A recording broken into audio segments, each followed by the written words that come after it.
every day you'd wake up and there'd be like a new scene on the landscape. You'd have several muskox. We see muskox regularly. Sometimes we get a pretty good show. Small herds of caribou around, individual animals here and there, and they're just constantly drifting across the landscape. Raven Bluff is a unique landform, to say the least. You can really see how these prehistoric hunters lived out there. I think the most interesting thing for me is that when we find one of these artifacts from thousands of years ago, it's been buried in the black soil for all those eons, and we might be the first people to touch it and bring it back into the light. I mean, every day you get up in the morning and you can look around and see, oh, okay, I've got, a dozen caribou over there heading in this direction. I've got a couple of, individuals there and there, and you can look out and just say, okay, which one would you like to try and pursue today? It's like time travel, if you can use your imagination to imagine the person who dropped it, what they looked like, what their language sounded like, what they had for dinner, what kind of clothes they were wearing. From this vantage point, they'd make their plan. They'd decide, okay, they're moving this way, let's go over there and we'll get in front of them. And because these guys didn't have rifles, obviously, they had, short range weapons, probably spears. They may have set traps, snares, who knows. And we think that they were camping here because they had a great view of the caribou herds and stuff that wandered by so they could hunt them.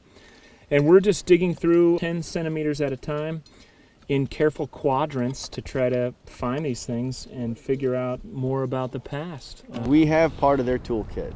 We've got one of the most durable parts, the stone part. An example of a stone, it's a chert, which makes a great tool. You crack it open and make all kinds of blades and knives and projectile points, which is science talk for spearhead or arrowhead. But since they don't know if it was a spear or an arrow, they have to call it a projectile point. We've got weapon tips, we've got broken weapon tips, and they're in the size that indicates it's a throwing or thrusting spear. You can use it however.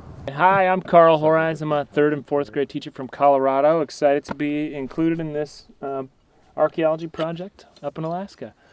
I guess I'm officially a volunteer with the BLM, but I got into this project through the Polar Trek program, which is a neat program that teams teachers up with researchers. Polar Trek, that one was pretty easy for us because, we want people to know what we're doing, especially students. Archaeology, we usually do pretty good with folks, but we want to get the information to the students and to academics and to the young kids, and we want to show them, these are real jobs. Boy, archaeology is an amazing thing to spend your time on. These folks are committed to carefully investigating ancient people's garbage, and really it's just fragments of the garbage they left behind. And you can really do that. You really can go out and fly around in helicopters and land on mountaintops and chase off grizzly bears and have big adventures and camp out in the Arctic.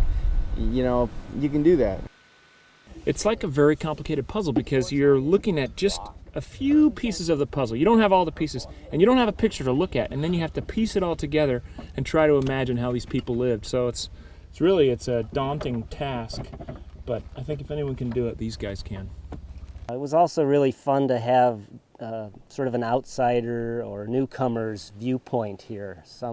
Someone who saw the novelty in all the things that those of us who've worked up here a long time take for granted. So that made us see those things again and was fun.